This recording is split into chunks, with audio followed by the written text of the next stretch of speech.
Bueno, pues Israel lanza, bueno, no ha parado, más bien, Sí.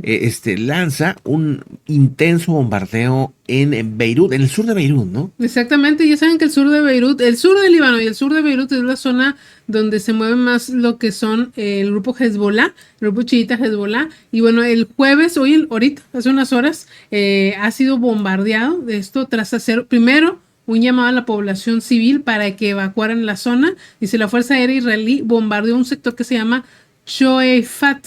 Eso es lo que asegura una agencia de noticias libanesa que se llama ANI. Dice la aviación militar enemiga realizó 2 bombardeos en el sector de Hereit, en el sur, lo que es el suburbio sur, Ujú. precisó la agencia. Y el ejército israelí lanzó desde el 23 de septiembre, pues ya sabemos, una campaña contra Hezbollah que se ha intensificado.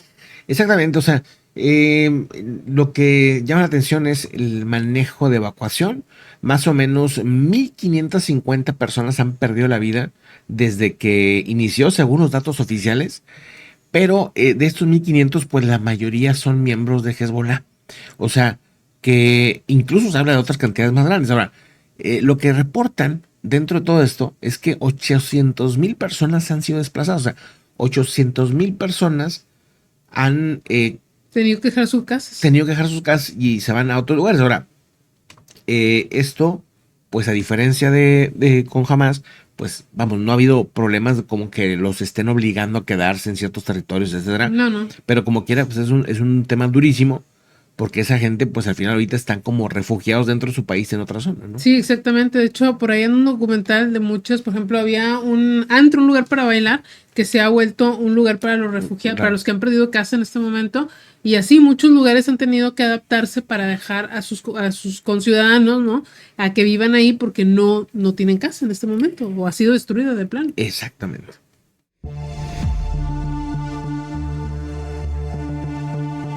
Netanyahu aparentemente está pues hablando de una tregua o qué es lo que está pasando ahí, o sea, Bueno, Benjamín Netanyahu sabemos que de repente se pasa de duro con sus vecinos, sí, sobre todo con vecinos que tienen una buena relación o al menos una relación más tranquila, ¿no? Como en el caso de Egipto.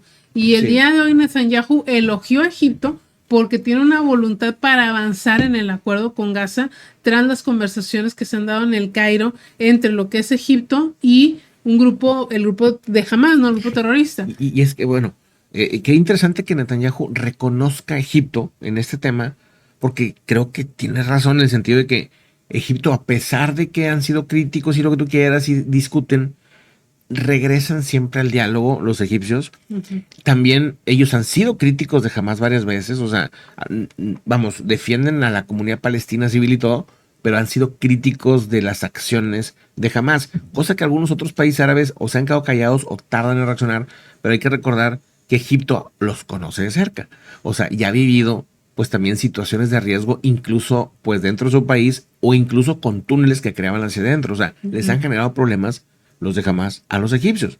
Entonces, esto también genera pues una situación que los pone en peligro porque pues hay grupos radicales que se han querido formar y que los combaten. O sea, Egipto ha combatido a los de Hamas desde hace mucho tiempo. Es más, los de Egipto fueron los primeros que se les ocurrió en inundar los túneles, cosa que después Israel empezó a hacer.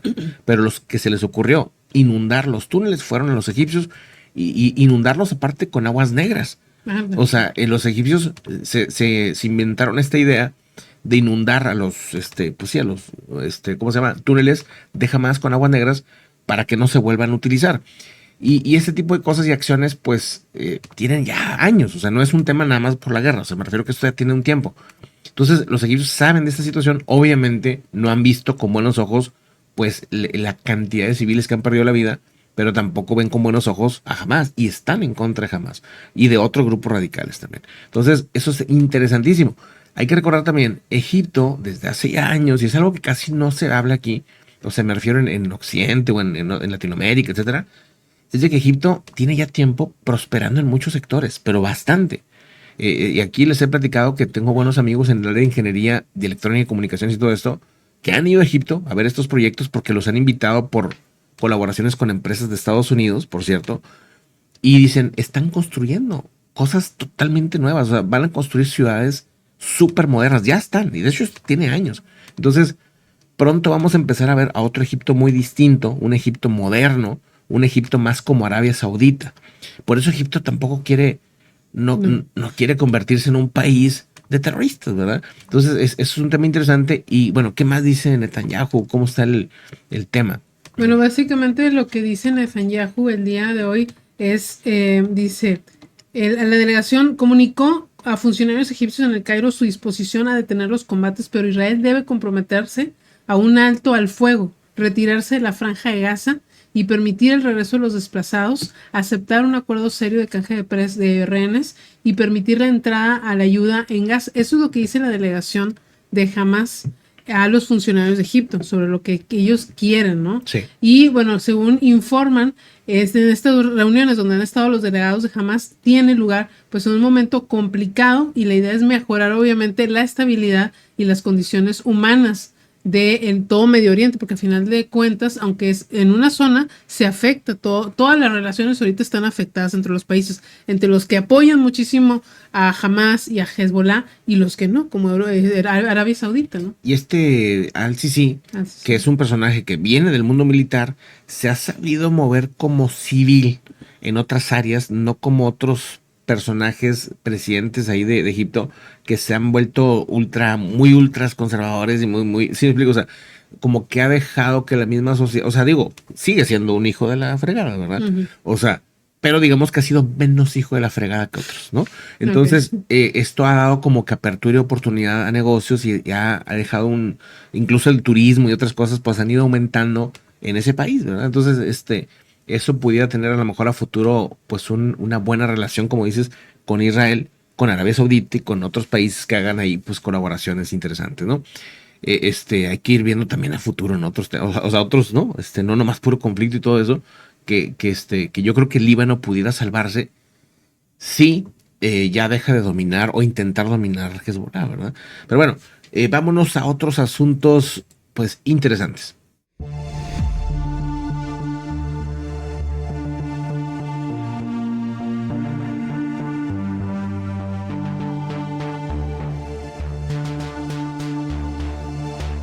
Vámonos a otros temas también interesantes de lo que está pasando en el mundo. ¿Qué más tenemos por ahí? ¿Qué más hay por ahí? Fíjate, de entrada, digo, antes déjame mostrar nomás esta pequeña imagen. Ya me habían comentado esto. Creo que había visto alguna imagen hace mucho, pero no tan bien como esta. No sé. O sea, las abejas, y queda mucho, pues de repente con los problemas de la vida. O sea, porque de repente, pues bueno, ves es un avispón, ¿no? Son esos avispones que se comen las abejas. Llegan ahí y empiezan a comerse las abejas como si fueran cacahuates, ¿verdad? Y pues de repente, ¿qué hacen las abejas? Pues las abejas, como siempre, súper unidas, chéquense la estrategia, la atacan y empiezan a generar vibraciones a tal nivel que la queman. Uh-huh. Y lo han medido con estas cámaras de calor, que eso es lo que yo he visto. Sí. Lo han medido y pues generan una cantidad de calor impresionante. 46 grados. 46 grados, imagínense. Por más de 30 minutos, entonces pues se la echa, ¿no? Sí, hasta que se muere calor, Uh-huh. ¿verdad? O sea, imagínense. Bueno, qué forma tan interesante de actuar. Y el otro día veíamos un documental, ¿no? Que por eso también me encantó esta imagen. Veíamos un documental muy interesante donde les ponen pruebas a los insectos de qué tan inteligentes son, ¿verdad? De hecho, aquí pusimos, creo que un ejemplo. No lo pusimos ya. No, ese no. No lo pusimos el ejemplo. Es que está buenísimo, miren. O sea, lo que hacen es decir, a ver, la abeja, por ejemplo, sabe que en esta flor artificial les pusimos miel y va a ir ahí a comer tantita miel o tantito, no sé qué le ponían ahí, pero algo como dulce, ¿no? Iba la abejita y no sé qué. Pero entonces le ponían a la abeja o al insecto, lo que sea, la tapaban con un acrílico a la flor, una flor artificial. Entonces llegaba la abeja y ¡pum! Se pegaba en el acrílico, ¿no? Chocaba. Chocaba.